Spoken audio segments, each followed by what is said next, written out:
अब आप बताइए साहब, ये राजनीति बड़ी दिलचस्प है या नहीं है? नहीं है राजनीति दिलचस्प? पूरी तरह से दिलचस्प है। आपको बहुत मन लगेगा इस राजनीति में। कैसी राजनीति है? शरद पवार ने कहा, कुछ नहीं कहा। शरद पवार ने क्या कहा? कुछ भी नहीं कहा। सुप्रिया सुले ने क्या कहा? कुछ भी नहीं कहा। कुछ भी नहीं कहा, लेकिन बहुत कुछ कहा गया, बहुत कुछ सुना गया। अब मैंने तो कोई कही हुई बात सुनी नहीं, या मुझे तो किसी ने सुनाया नहीं, लेकिन मैं ये चर्चा क्यों कर रहा हूं? कहीं ना कहीं तो बात हुई। अरे आग लगी तभी तो ये धुआं की बात हो रही है। आग लगी, लगी कैसे? शरद भाऊ पवार गए मुलाकात करने के लिए एकनाथ शिंदे जी से। अब फिर कहेंगे कि भाई एकनाथ शिंदे जी से तो अपने अपने कार्यक्रम के बारे में, अपने पार्टी के बारे में, विधायकों की कुछ समस्या थी, सांसदों की थी, मुख्यमंत्री के बतौर, डिप्टी सीएम के बतौर गए थे। नहीं, एकनाथ शिंदे को टास्क दिया गया है, आप मराठा हैं, मराठा कार्ड खेलिए और कहिए कि मराठी को मतलब मराठा जो है उसको एक छत के नीचे आना चाहिए। आप आ जाइए। बहुत हुआ। आप 84 साल के लगभग हो गए हैं। आपकी पारी उस तरह से अब लंबी चल नहीं पाएगी, मतलब राजनीति में लंबी नहीं चल पाई। आयु तो उनकी भगवान करे वो शतक बनाए, 100 से ऊपर भी रहें और लंबी आयु दे ईश्वर उनको, लेकिन राजनीति में उनकी पारी समाप्त हो गई है। यह सच्चाई है, इसको कबूल कर लेना चाहिए। अगली बार वो लगभग 89 ईयर्स के हो जाएंगे 2029 में। 89, 88 जो मान लें आप, 88 ईयर्स के वो हो जाएंगे। तब और भी उनकी शारीरिक क्षमता ऐसी नहीं होगी कि एक्टिव पॉलिटिक्स में कुछ वो अपने तरफ से नैरेटिव बना सके।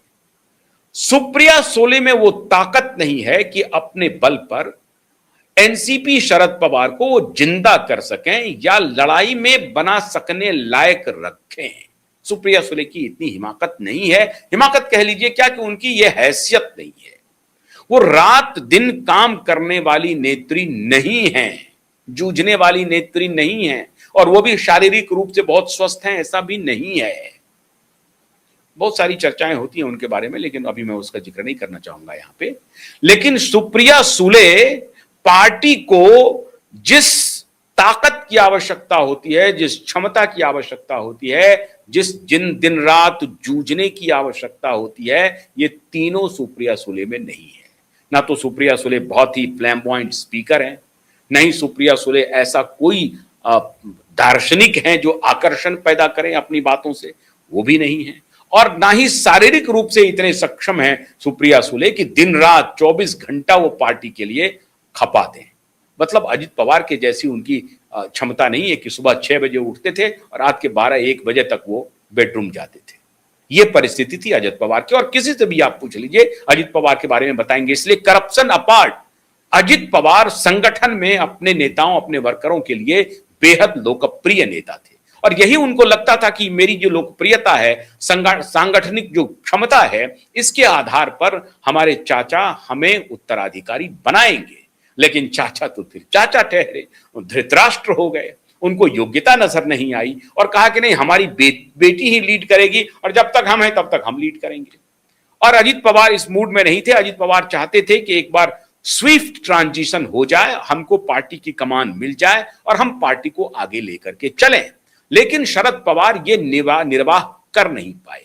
अंततः वो धृतराष्ट्र ही साबित हुए।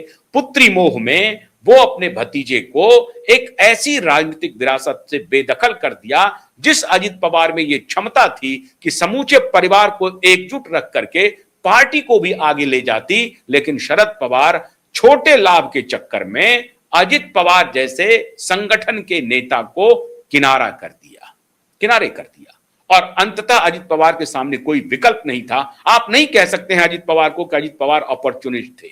अजित पवार के ऊपर आप लाख आरोप लगा सकते हैं, भ्रष्टाचार में लिप्त थे, हजारों करोड़ रुपए उन्होंने कमाए, जो भी था ये सब आप कह सकते हैं। लेकिन एक पारिवारिक, एक फैमिली मैन को लेकर के कोई सवाल नहीं था। पार्टी के संगठनकर्ता के रूप में कोई सवाल नहीं था। पार्टी के नेता के रूप में कोई सवाल नहीं था। छोटे से छोटे वर्कर के साथ अजित पवार का व्यक्तिगत संबंध था और इस बात को शरद पवार जानते थे और ये कला उन्होंने अपने चाचा से ही सीखी थी। ऐसा नहीं था कि वो अलग से सीख के आए थे।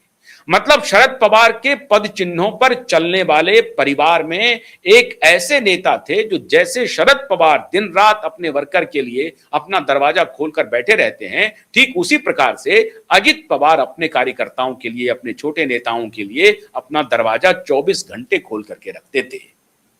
उनकी मृत्यु भी इसीलिए भी हुई। कोई आवश्यकता नहीं थी उस वक्त बारामती जाने की, लेकिन एक छोटे चुनाव के कैंपेन में वो चल पड़े, छोटे चुनाव के कैंपेन में। तो इस तरह से वो अब इतने अवसरवादी नहीं थे अपने पार्टी के लिहाज से। मैं कह रहा हूं राजनीति में होंगे वो अवसरवादी, लेकिन अपने पार्टी के लिहाज से अवसरवादी नहीं थे, जिसका उन्हें बेहद धक्का लगा और वो फिर पार्टी तोड़ करके चले गए। और चले गए तो अब ऐसी स्थिति हो गई कि बाद में यह कहा गया कि जिस दिन अजित पवार की मृत्यु हुई उससे 5 दिन पहले शरद पवार और अजित पवार और अन्य कुछ नेताओं के बीच में बैठक हुई कि अजित पवार की पार्टी विलय कर रही है शरद पवार की पार्टी में और दोनों एक हो रहे हैं। लेकिन यह ख्वाब ही रह गया। मृत्यु के 3 दिन के बाद एक बैठक बुलाई शरद पवार ने, जिसमें सुनेत्रा पवार को आमंत्रित किया और उनके बेटे को। दोनों, सुनेत्रा पवार और उनके बेटे दोनों उस मीटिंग में नहीं गए और मैसेज स्पष्ट कर दिया कि हमारा आपके साथ विलय नहीं हो सकता है। सुनेत्रा पवार ने अपना रास्ता अलग कर लिया है, अजित पवार की पार्टी अलग रास्ते पर चल पड़ी है, जो अजित पवार की एनसीपी है। तो इस तरह से पार्टी खंडित हो गया। अब लोग जो पॉलिटिकल पंडित हैं वो इनको सलाह दे रहे हैं कि आपके पास बहुत ऑप्शन है नहीं, बिल्कुल भी ऑप्शन नहीं है। अगर आप कांग्रेस के साथ जाते हैं, डूबा हुआ नाव है, 29 में भी कोई स्कोप नहीं है। अभी मैं बताऊंगा राहुल गांधी के बारे में, जो दूसरा मेरा कार्यक्रम 20 दिन से गायब है। तो वो डूबा हुआ नाव है, उस पर क्या आप सवार हो रहे हैं? मोदी जब तक है, मोदी आपको टिकने नहीं देगा। तो अभी तो 4 साल 3 साल बाकी है साहब, अभी तो 3 साल बाकी है। 3 साल में तो कितनी गंगा में कितना पानी बह जाएगा किसने देखा है? 3 साल में कितने छापे पड़ जाएंगे ये किसने देखा है? तो बड़े बड़े उनके सांसद, बड़े बड़े विधायक कह रहे हैं, पवार भाऊ अगर जिंदा रहना चाहते हैं, राजनीति में अपनी उपयोगिता बनाए रखना चाहते हैं, तो चलिए मोदी का दामन थाम लें। और चारों तरफ मोदी का शोर हो ही रहा है। अब मोदी से पीछा छुड़ाना मुश्किल है, मोदी के साथ चलते हैं। अब मोदी के साथ कैसे जाएंगे? सीधे सीधे तो पार्टी में विलय नहीं करेंगे। तो रास्ता निकाला जा रहा है। अजित पवार के साथ हो नहीं सकता, सुनेत्रा पवार ने मना कर दिया है। पहले ये थी बात कि ये दोनों पार्टी मिल जाएंगी, लेकिन उसके लिए अब तैयार नहीं है। अब शरद पवार भी तैयार नहीं है, सुप्रिया सुले भी तैयार नहीं है। मतलब परिवार की लड़ाई अब सड़क पर आ गई है और खुलेआम दोनों मयान से तलवारें निकल गई हैं। सुनेत्रा पवार सुप्रिया सुले को बर्दाश्त करने के लिए तैयार नहीं है और न ही सुप्रिया सुले सुनेत्रा पवार को बर्दाश्त करने के लिए तैयार है, क्योंकि उनको लगा कि भाई की मृत्यु के बाद शायद हम लोग एक हो जाएंगे, लेकिन ऐसा हुआ नहीं। दोनों दो रास्ते पर जा चुके हैं। तो फिर रास्ता कौन सा बचता है? रास्ता बचता है एकनाथ शिंदे का। उद्धव ठाकरे के भी लोग टूट के आ रहे हैं, एकनाथ शिंदे के साथ जा रहे हैं। डंपिंग यार्ड हो गया एकनाथ शिंदे का शिवसेना। आइए साहब, हमारे पास तो कोई यार्ड में कोई कमी नहीं है, आप पार्क कर सकते हैं अपनी गाड़ी को, तो आप ले आइए सांसद हमारे यहां, बस अकोमोडेट हो जाएगा। अभी ये मॉनसून सेशन के पहले 20 जुलाई के पहले एक्सपेंशन की खबर आ रही थी, लेकिन रुक गई है एक्सपेंशन और इसी का इंतजार किया जा रहा है कि शरद पवार क्या निर्णय करते हैं। शरद पवार अगर निर्णय करेंगे तो जो सुप्रिया सुले है उनको मंत्री पद मिल सकता है। बड़े लंबे समय से ये लॉन्ग डिजायर है सुप्रिया जी की केंद्र में मंत्री बनने की, मतलब एनडीए के साथ। इसलिए एनडीए पर उतना वो तल्ख नहीं होती है, थोड़ा बहुत होती है, अपोजिशन में तो हल्का फुल्का तो होना ही पड़ेगा, लेकिन इस तरह से नहीं है। मोदी के मामले में नहीं है। अभी ऑपरेशन सिंदूर में वो भी थी, मोदी के कैंपेन टीम का हिस्सा थी वो, ऐसा नहीं है विदेश में जाकर के भारत का पक्ष रखने वालों में। तो सुप्रिया सुले के मंत्री बनने की पूरी संभावना है, इसलिए कैबिनेट एक्सपेंशन रुका हुआ है। और शरद पवार के तरफ से और कौन कौन लोग आ रहे हैं? कहा जा रहा है कि प्रफुल्ल पटेल इसमें कुछ बीच में मीडिएशन का काम कर रहे हैं, लेकिन प्रफुल्ल पटेल की मीडिएशन की जरूरत है ही नहीं, क्योंकि एकनाथ शिंदे काफी हैं। एकनाथ शिंदे और शरद पवार के बीच में डायरेक्ट कम्युनिकेशन हो रहा है और एकनाथ शिंदे को यह जिम्मेदारी दी गई है कि शरद बाबू पवार को कन्विंस कर दीजिए कि अगर जाना ही है तो इधर उधर क्यों देख रहे हैं, आइए हमारे साथ मिलके चलते हैं, मिलके महाराष्ट्र को महाराष्ट्र बनाते हैं। तो संदेश पहुंच गया है भारतीय जनता पार्टी का, और मोदी और शाह का मिशन एकनाथ शिंदे कामयाब करेंगे। एकनाथ शिंदे मैसेंजर हैं, उनके साथ मुलाकात हो रही है, बैठकों का दौर चल रहा है।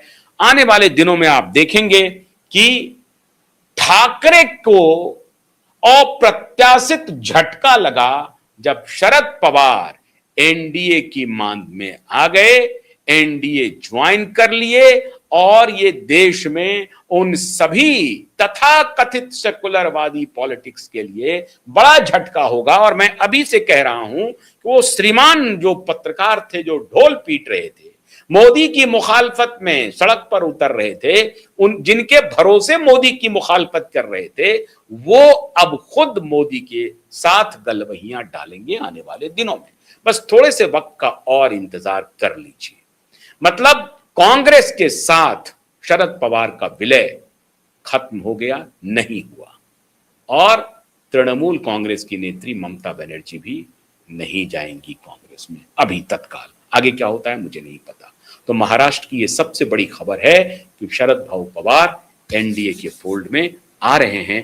बस तारीख की घोषणा होनी बाकी है और फॉर्मूला एक बार सेट हो जाए। बहुत बहुत शुक्रिया, नमस्कार।